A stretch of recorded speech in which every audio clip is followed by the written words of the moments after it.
Hey, what's up? My name's Kris Krohn. I've transacted thousands of homes as an investor, and today I want to talk about a particular trick that I use in increasing the value of a home. In fact, I've got multiple that I'm going to share with you, and there's some misperceptions that I'm definitely going to clean up. So check it out. 'Cause we're gonna be legends. What we're doing here ain't just scary. It's about to be legendary. How do you increase the value of a home, right? I mean, that's the question that we're talking about today. And today I'm going to jump in and share a number of things because there's a lot of confusion on what increases value and what doesn't.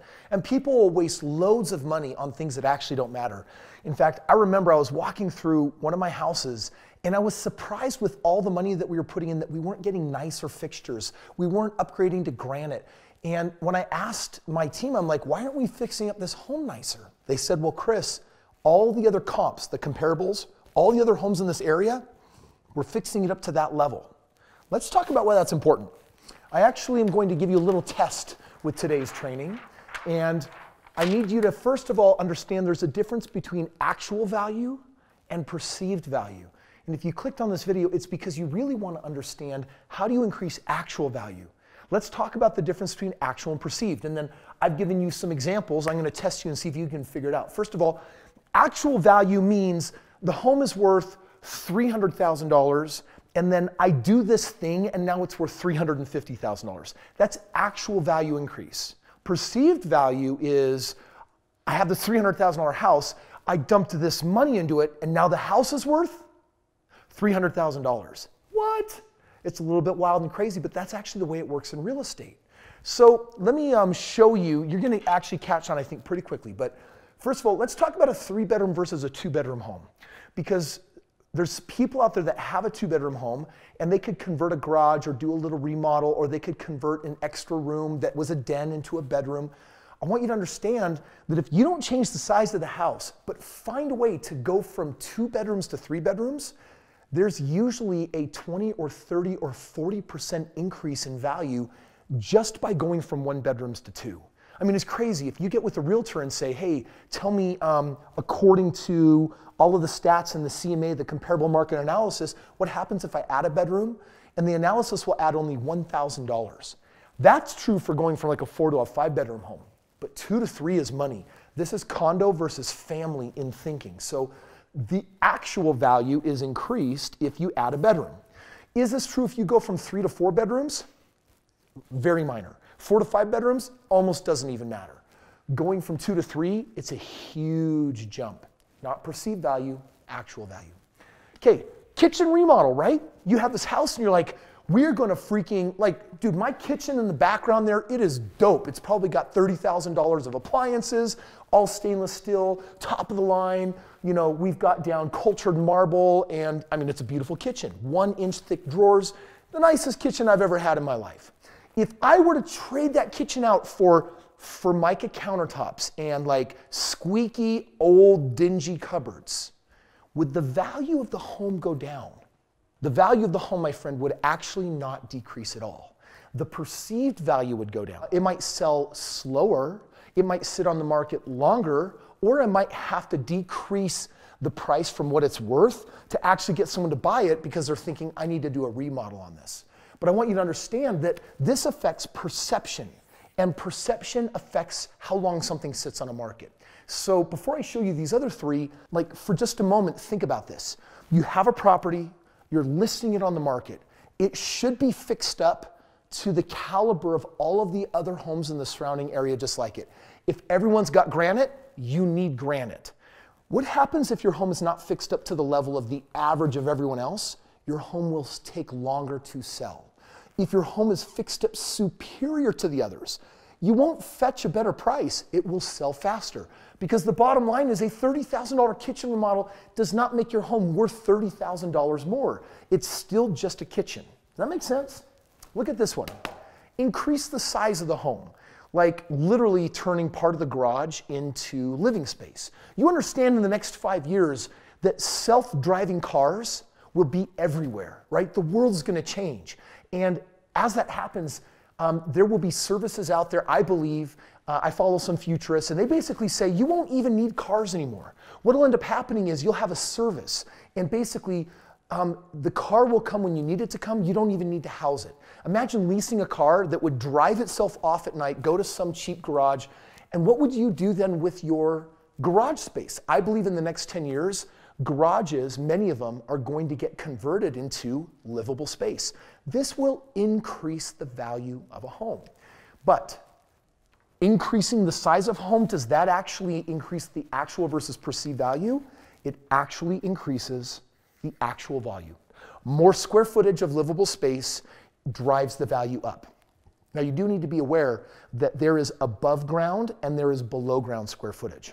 So for example, if you have a house that has basement that is unfinished, if you finish it, it will increase the value of a home. However, below ground usually means non-walkout basement, smaller windows, not a lot of, people value a basement less than the upstairs. So it's not all equal, but it still will affect the overall value. All right, what about this one? When I first got in the game of real estate, I remember that one of my mentors said, Kris, you gotta drive around and you gotta look for houses that have tall weeds. And I'm like, why? He says, it's a sign that someone, if they're not taking care of the yard, they're not taking care of the house. And if they're not taking care of the house, it means that they don't have time or money. If they don't have time or money, they're probably in trouble. You could get a good deal on that house. And I did in fact get my hands on a fantastic deal on a house where like literally the weeds were like 3 feet tall. Now, I went in and I paid someone to get a weed whacker and mow that lawn down. Did the value of the home increase by increasing the curb appeal, by making the yard nicer? The answer is no. All it did was change the perception of the value of the house. Because someone's going to say, this yard has problems. That doesn't change the value, but I don't want to buy it. Or I would have to love the house for a special reason to want to buy it. So I've got that juxtaposition between actual versus perceived. So what I'm telling you is that if you take your yard and you're like, no, Kris, I'm going to put in like waterfalls and like water features, and then we're going to put in like this background like kids area, and then we're going to do this thing over here, climbing wall. Dude, I don't care if you put $500,000 into your backyard, your house will not be worth $500,000 more. You will not get that out of it. All you'll do is change the perception. So if on paper the bank gives you an appraisal and says that house is worth $300,000, and you're like, wait, I put $500,000 into my yard. They're not going to say, well, 300,000 plus $500,000, your house is now worth 800,000. You know what they'll say? You're stupid. The house is still worth $300,000, but I bet you it'll sell like this because the perception of the value is going to be so high. Does that click? Does that make sense? One more. My roof is leaking and I need to replace my roof. If I replace my roof, or if I have an old roof, will that drive the value of my home up or down? Friends, it is perception. It's negotiation. These problems that we're talking about can lower the perceived value, and hence people will want to pay you less. But from what the house is worth, putting extra money in cannot drive the value of that home higher. Does that make sense? So if the home in ideal condition is worth $300,000, then if you put in granite and you put in a gold toilet and you put in money into the yard, it's not going to go up from that $300,000. However, if you let it dilapidate and have problems and don't fix it up, people will want a bargain. All we're really talking about is the difference between how do I get my home to its highest level of value, or if I do go from a 2-bedroom to a 3-bedroom, or if I increase the size, then I can actually increase the actual value. Those are really the only two things that you can do to drive a higher actual value. Everything else is perception. So, by the way, when I buy a house and I rent it for a number of years and it's time to sell it, because I've got thousands. When it's time to sell that house, do I actually dump a ton of money in there? No. I do an analysis and I say, what is happening in the market right now? Well, homes in the market are not using granite, they're using Formica. In fact, it's a very strong buyer's market, so homes aren't even fixed up all that nice. I'm going to fix up my house to the level of what everything else is selling for. And if you put more money in than that, you can do a calculation. You can say, well, if I do my bare minimum, replace paint and do paint and carpet, I can increase my selling price by $10,000, but it only costs me $3,000 to do that. So I'll make $7,000 more. That makes sense. But if we go all out nuts on a remodel and do this and do this and do this and increase all this perceived value, we put $30,000 in, and you know what we're going to be able to sell the house for? $7,000 more. So I'm going to lose $23,000. That is the big thing that I wanted you to get out of today's value, is just understanding that there's a game here in real estate, and there's some things that matter and there's some things that don't. Most consumers have no idea. They're dumping money into a property thinking, oh yeah, man, I'm going to get this money out of here. This is going to make my house way more valuable. In most instances, all you're really doing is affecting perception. You're going to get it to sell faster, but you cannot make a house sell for more than the value of a home, which is really locked in by bedrooms, bathrooms, and square footage. Hey, thank you so much for watching today's video. I hope it was educational in helping you become more of a real estate jet a maverick that's out there and able to go out and freaking crush it in the world. For those of you that are looking at this like, wow, Kris, I would love to actually learn how to actually make money on real estate. I've got a copy of my book for free. Just click the link below, cover shipping, and I'll send that out to you.